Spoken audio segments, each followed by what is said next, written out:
Hi, y'all. This is Genevieve with Belladonna and Moonbeams. How are y'all doing? I'm doing fine, which is better than good, which is all anyone can ever ask for, right? So, I am coming to you tonight to talk about sigils again. Last night we had sigils part one, and tonight is sigils part two. And there are several different thoughts on magic and on sigils. Yesterday, I showed you two different sigils, one of which has been shared numerous times on the internet and around the world, and one that I created, which I kind of happen to like a lot. One thought on this is you're not supposed to share the magic that you're working or a sigil that you are creating until after the magic or the sigil has achieved its goal, because someone could come against your magic and block it. That is actually something that is carried over into Christianity, because many Christians believe that you don't say a prayer out loud for the devil to hear. I personally do not accept that belief in the devil as the Christians do. I don't believe in the devil. I'm just using this as an interesting fact. There are some people that believe by sharing this sigil that it becomes stronger if other people use it.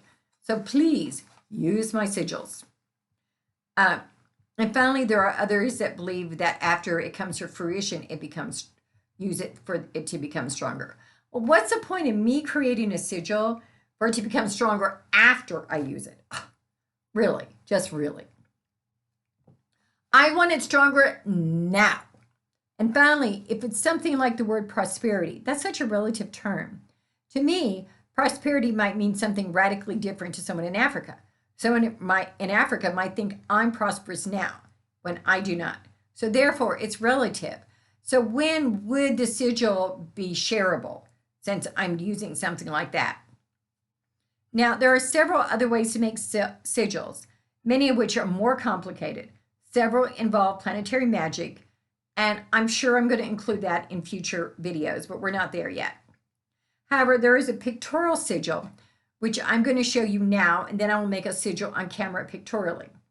Once again, this needs to resonate with you. Whatever you do is what is good for you. First, cast your circle.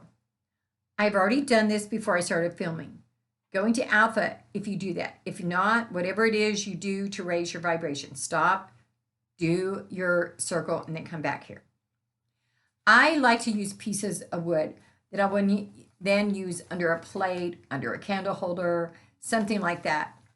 I have a statue of the goddess Fortuna, who controls fortune and luck, and I constantly am burning a green candle to her. I also have my prosperity sigil under that candle.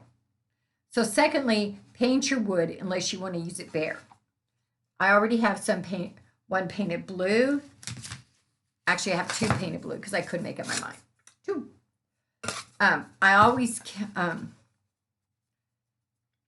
already painted one. I painted this blue because of Saturn, because blue is the color of Saturn, which controls over wealth and not just fast money. Gold or yellow would be fast money. I am also later on this week creating a sigil to increase my psychic powers, because I'm always wanting to increase those. So I'm going to paint that purple tonight here in just a second.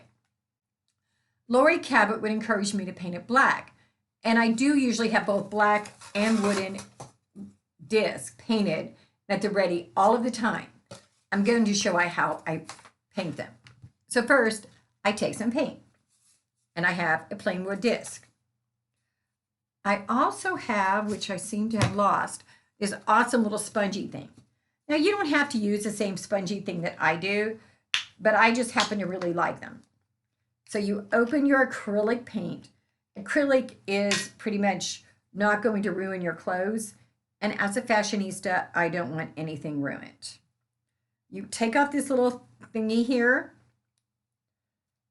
and then you take your little board. I'm just going to put some on there. That's how I always do it. And then you just smear it around. Acrylic dries pretty fast. So I painted the blue ones earlier today. And I'll do this one tomorrow, I'm sure.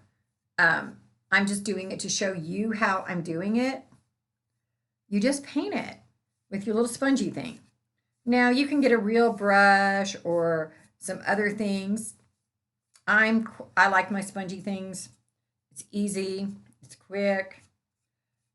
They're kind of disposable if I don't want to use them again. I usually do because I'm cheap, but still.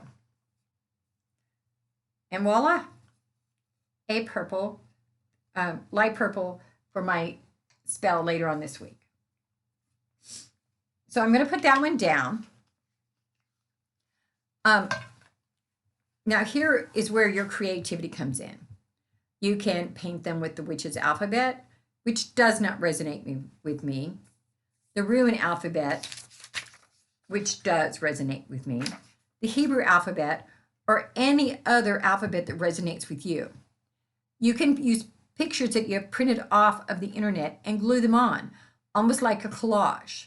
You can use stickers. This is your sigil. You can paint pictures that resonate with you, such as a picture of an I for the word or letter I.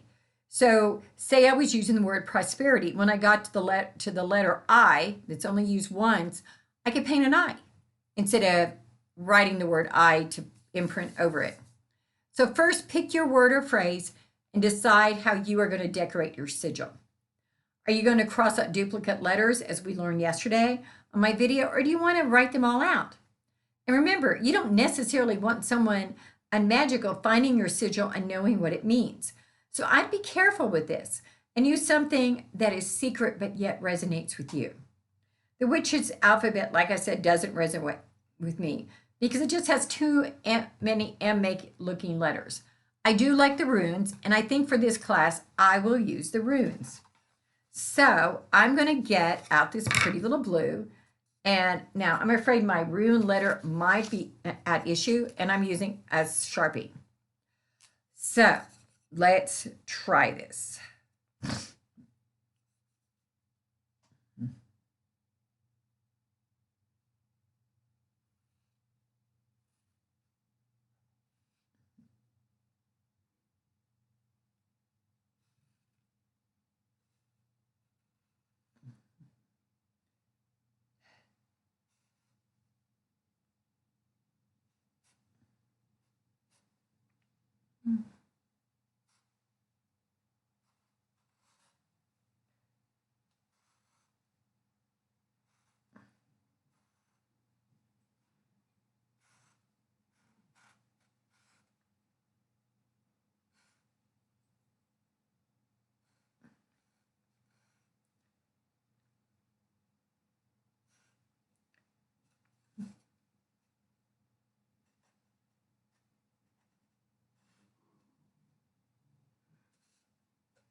Okay, that is my sigil. And I wrote it at an angle because that's what resonated with me. And it actually worked out really well. If I had gone this way or this way, I don't know that I would have had enough room. So now you can decorate it more, or you can use it just this way. I think what I'm going to do now is I'm going to put some Mod Podge over it and then use it as a real coaster, like for my drinks and things, so that way I'm seeing it all the time. And that's all it is. That's a sigil. Or you can use like the one I made up the other day. Or I didn't make it up the other day. Made it up a while back. If you want to know more about sigils, or you want the runic alphabet, or you just want to talk to me, or you want me to do a private reading, it's 405-512-9400. Oh, and if you want help spellcasting, I help with that too. Y'all have a good day. I'll talk to you soon. Bye.